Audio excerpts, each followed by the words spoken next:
Okay, good evening. నిన్న evening 4:15కు Yellammabanda goodwill hotel దగ్గర ఒక మర్డర్ అయిందని చెప్పి మాకు డయల్ 100 కాల్ వచ్చింది. అదే సమయంలో ఒక సివిలియన్ కూడా ఇన్స్పెక్టర్ జగదీర్గుట్టకు కూడా ఫోన్ చేయడం జరిగింది. వెంటనే జగదీర్గుట్ట ఇన్స్పెక్టరు అక్కడ తన సిబ్బందిని తీసుకొని ఆ ఎల్లమ్మబండ గుడ్విల్ హోటల్ దగ్గరికి వెళ్ళాడు. అప్పటికే ఆ గుడ్విల్ హోటల్ ముందు ఒక యువకుడు, అంటే 40 ఇయర్స్ యువకుడు తీవ్ర మల్టిపుల్ ఇంజురీస్ తోటి రక్తం మడుగులో చనిపోయి ఉన్నాడు. వెంటనే క్లూస్ టీంలు పిలిపించి ఆ సీన్ ప్రొటెక్ట్ చేయడం జరిగింది. అక్కడున్న లోకల్ హోటల్ వాళ్ళతో కంప్లైంట్ తీసుకొని ఇమీడియట్గా ఒక మర్డర్ కేసు నమోదు చేసుకొని దర్యాప్తు చేపట్టడం జరిగింది. ఆ దర్యాప్తులో భాగంగా ఫస్ట్ టెక్నికల్ ఎవిడెన్స్ను మేము అనలైజ్ చేయడం ద్వారా ఆ డిసీజ్డ్ మాకు ఐడెంటిఫై అయ్యిండు.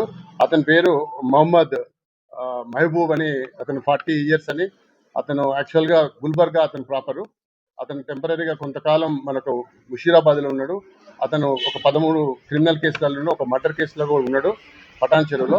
అదేవిధంగా అతని మీద ఒక రౌడీ షీట్ కూడా ముషీరాబాద్లో ఉన్నదని మనకు తేలింది. వెంటనే మనం వాళ్ళ బంధువులకు గుల్బర్గాకు ఇన్ఫార్మ్ చేయడం జరిగింది. తదనంతరం మేము మా ఉన్నతాధికారుల ఆదేశానుసారంగా ఒక 4 టీమ్స్ను ఏర్పాటు చేసి, అందులో ఒక 2 టీంలు టెక్నికల్ ఎవిడెన్స్ కొరకు, ఒక 2 టీంలు ఫిజికల్గా అక్యూజ్ని అప్రహెండ్ చేయడం కొరకు ఎస్ఓటి వాళ్ళ సహకారంతో అది నిన్నటికెళ్ళి వాళ్ళని సెర్చ్ పార్టీస్ ఆపరేట్ చేయడం జరుగుతుంది.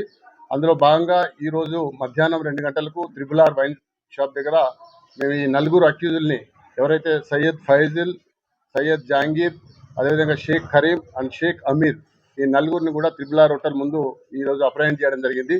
అప్రహెండ్ చేస్తే మనకు ఈ ఫాజిల్ అనేటప్పుడు ఇచ్చిన ఇన్ఫర్మేషన్ ఏంటంటే, ఈ ఫాజిల్ అతను ప్రజెంట్గా మన దగ్గరనే జగదీర్గుట్టలో ఉంటున్నాడు. అతను కూడా యాక్చువల్గా గుల్బర్గాకు సంబంధించిన వాడే.